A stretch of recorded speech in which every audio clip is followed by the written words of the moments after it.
Ted Cruz did something interesting this week, and it was to basically publicly go against Tucker Carlson.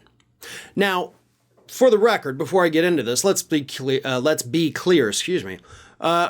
Cruz did not go on Carlson's show and call him out. And Cruz was not specifically asked about Carlson's comments from earlier in the week before he said that they were, quote, dangerous as hell. So now let me give you the entire story. Early this past week, Tucker Carlson goes on the air and says this. All right, joke's over. Too much is at stake. If there was in U.S. history ever a time to invoke the 25th Amendment, it is now. As Joe Biden himself put it, for God's sakes, this man cannot remain in power for all of our sakes. So Carlson, on the air, called for using the 25th Amendment to remove Joe Biden from power because he's old and he's lost a couple of steps. And I guess Carlson thinks that he can't manage his emotions properly, and so he should be removed from office. And boy, I gotta tell you, buddy, if that's your criteria, then you must have been asleep for the previous 4 years before Joe Biden became president of the United States.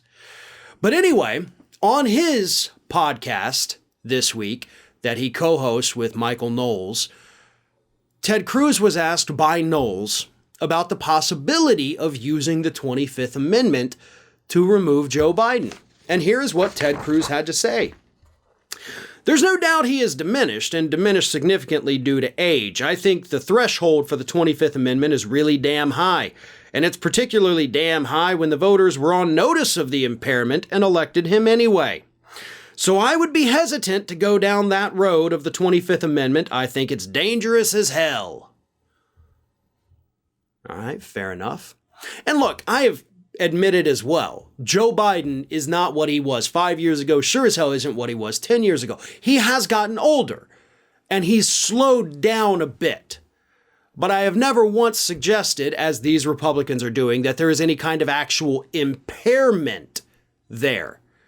I still think Joe Biden is able to fully execute the duties of being the president of the United States. You know, I'm not a huge fan of everything he's done as president. I would like to see somebody far more progressive in there. However, the criteria, as Ted Cruz correctly points out, for removing a president using the 25th Amendment, it's really damn high, and it's really damn high for a reason. It's that high so that we don't have inter-administrative coups taking place to remove these people from office whenever they get annoyed with them. That's the point of it. It has to be strong. You have to have these protections. And I also do think it's kind of funny that nobody even cared about the 25th Amendment. Hell, most people didn't even know what was in it prior to Donald Trump, of course, coming into office.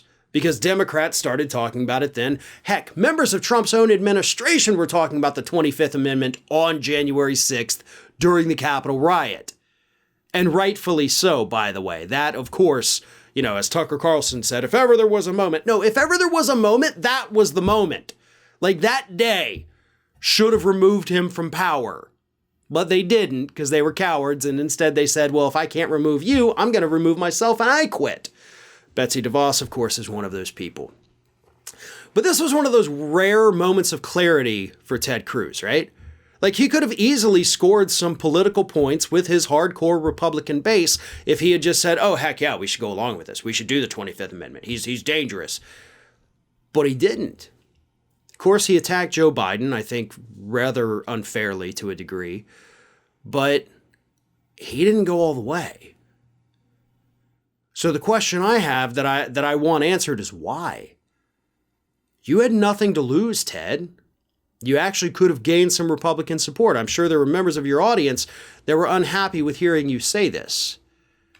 So could it be that Ted Cruz might not be as extreme as he likes to pretend he is? Is he still trying to play the middle every now and then so as not to seem like he's gone full MAGA because he does still have presidential ambitions? That's my best guess. He doesn't want to go full MAGA, at least not publicly on his podcast. Because he still understands that you can't go full crazy if you want to win a presidential election. So he knows what he's doing. He chose his words very carefully. He chose his talking points and all of that with the utmost of care. Because this man knows how to pander. And he knows how to turn it off when it's necessary so that he doesn't seem like a lot of the loons out there that may also have presidential ambitions. And to me, that's one of the things that makes Ted Cruz so dangerous, is the ability to turn it off and almost for a brief moment seem like a rational human being. Hey everyone, this is Aspen. And did you know that for the low cost of $0 per day, you can subscribe to the Fair and Balanced YouTube channel? We also encourage you to like, comment, and share, but again, click that subscribe button and help Aspen not be so grumpy.